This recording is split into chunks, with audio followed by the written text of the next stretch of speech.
Chapter 5.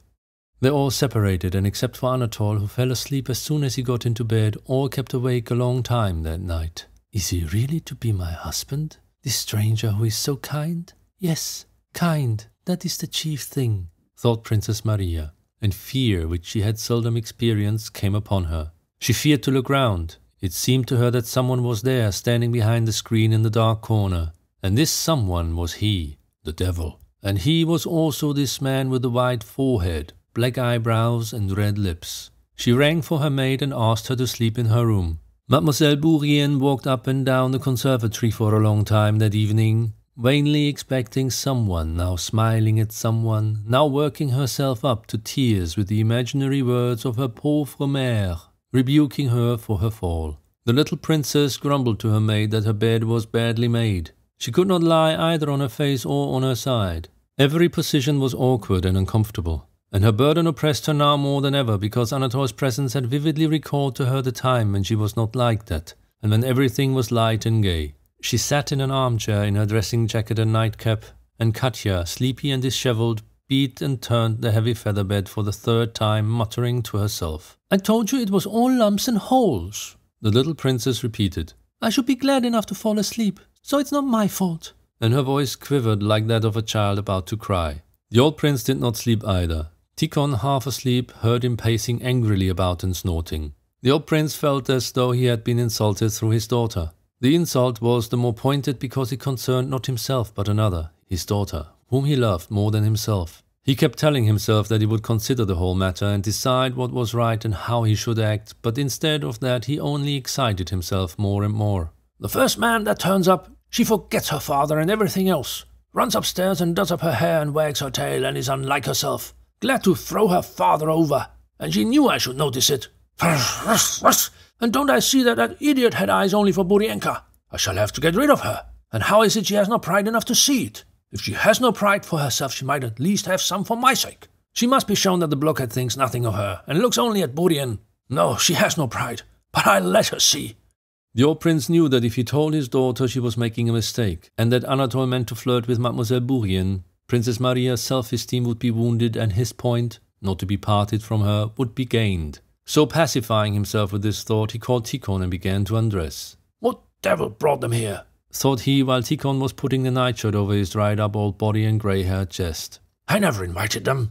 They came to disturb my life, and there is not much of it left. Devil take them," he muttered while his head was still covered by the shirt. Tikhon knew his master's habit of sometimes thinking aloud, and therefore met with unaltered looks the angrily inquisitive expression of the face that emerged from the shirt. "Gone to bed?" asked the prince. Tikhon, like all good valets, instinctively knew the direction of his master's thoughts. He guessed that the question referred to Prince Vasily and his son. "They have gone to bed and put out the lights, Your Excellency." "No good, no good," said the prince rapidly, and thrusting his feet into his slippers and his arms into the sleeves of his dressing gown, he went to the couch on which he slept. Though no words had passed between Anatole and Mademoiselle Bourrienne, they quite understood one another as to the first part of their romance, up to the appearance of the pauvre mère. They understood that they had much to say to one another in private, and so they had been seeking an opportunity since morning to meet one another alone. When Princess Maria went to her father's room at the usual hour, Mademoiselle Bourrienne and Anatole met in the conservatory.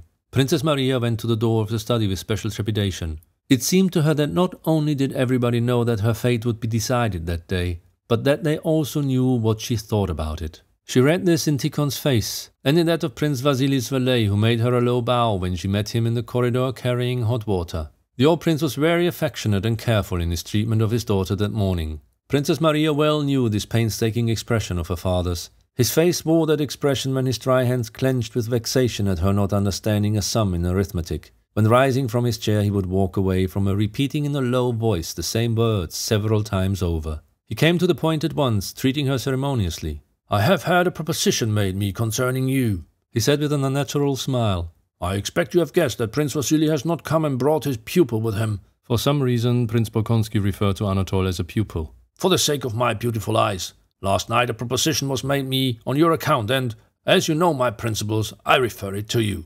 "How am I to understand you, mon père?" said the princess, growing pale and then blushing. "How understand me?" cried her father angrily.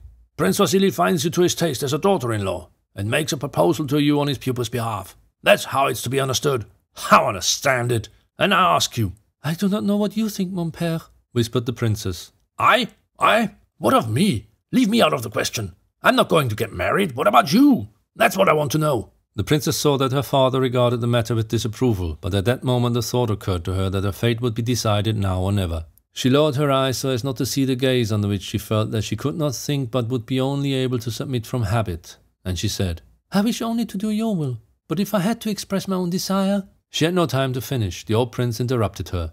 That's admirable, he shouted. He will take you with your dowry and take Mademoiselle Bourrienne into the bargain. She'll be the wife, while you... The prince stopped. He saw the effect these words had produced on his daughter. She lowered her head and was ready to burst into tears. Now then, I'm only joking, he said. Remember this, princess. I hold you to the principle that a maiden has a full right to choose. I give you freedom. Only remember that your life's happiness depends on your decision. Never mind me. But I do not know, father. There's no need to talk. He receives his orders and will marry you or anybody. But you are free to choose. Go to your room, think it over, and come back in an hour and tell me in his presence, yes or no. I know you will pray over it. Well, pray if you like, but you had better think it over. Go. Yes or no? Yes or no? Yes or no? He still shouted when the princess, as if lost in a fog, had already staggered out of the study.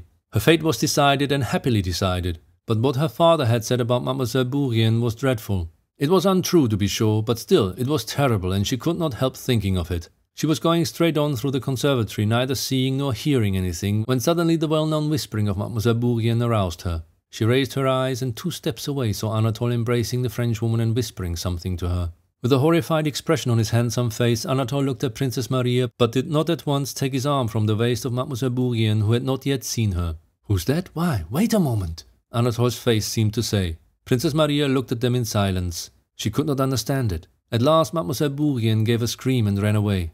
Anatole bowed to Princess Maria with a gay smile, as if inviting her to join in a laugh at this strange incident, and then, shrugging his shoulders, went to the door that led to his own apartments. An hour later Tikhon came to call Princess Maria to the old prince. He added that Prince Vasily Sergeevich was also there.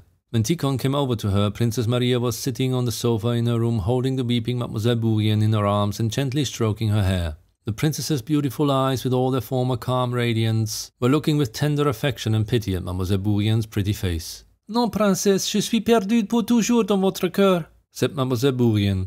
Pourquoi? Je vous aime plus que jamais, said Princess Maria, et je tâcherai de faire tout ce qui est mon pouvoir pour votre bonheur. Mais vous me méprisez, vous si pure, vous ne comprendrez jamais cet engagement de la passion. Ah, ce n'est que ma pauvre mère. Je comprends tout, answered Princess Maria with a sad smile. Calm yourself, my dear. I will go to my father, she said, and went out. Prince Vasily, with one leg thrown high over the other and a snuff-box in his hand, was sitting there with a smile of deep emotion on his face, as if stirred to his heart's core and himself regretting and laughing at his own sensibility, when Princess Maria entered. He hurriedly took a pinch of snuff. Ah, ma bonne, he began, rising and taking her by both hands. Then, sighing, he added, Le sort de mon fils est en vos mains. Décidez, ma bonne, ma chère, ma douce Marie, qui j'ai toujours aimée comme ma fille. He drew back and a real tear appeared in his eye. Pah, snorted Prince Bolkonsky. The prince is making a proposition to you in his his son's name. Do you wish or not to be Prince Anatole Kuragin's wife? Reply yes or no, he shouted. And then I shall reserve the right to state my opinion also. Yes, my opinion, and only my opinion, added Prince Bolkonsky, turning to Prince Vasily and answering his imploring look. Yes or no? My desire is never to leave you, father, never to separate my life from yours. I don't wish to marry, she answered positively, glancing at Prince Vasily and at her father with her beautiful eyes. Humbug! Nonsense! Humbug, humbug, humbug! Cried Prince Bolkonsky, frowning, and taking his daughter's hand he did not kiss her, but only, bending his forehead to hers, just touched it and pressed her hand so that she winced and uttered a cry. Prince Vasily rose. Ma chère, je vous dirai que c'est un moment que je n'oublierai jamais. Jamais. Mais, ma bonne, est-ce que vous ne donnerez pas un peu d'espérance de toucher ce cœur si bon, si généreux? Dites que peut-être l'avenir est si grand. Dites peut-être.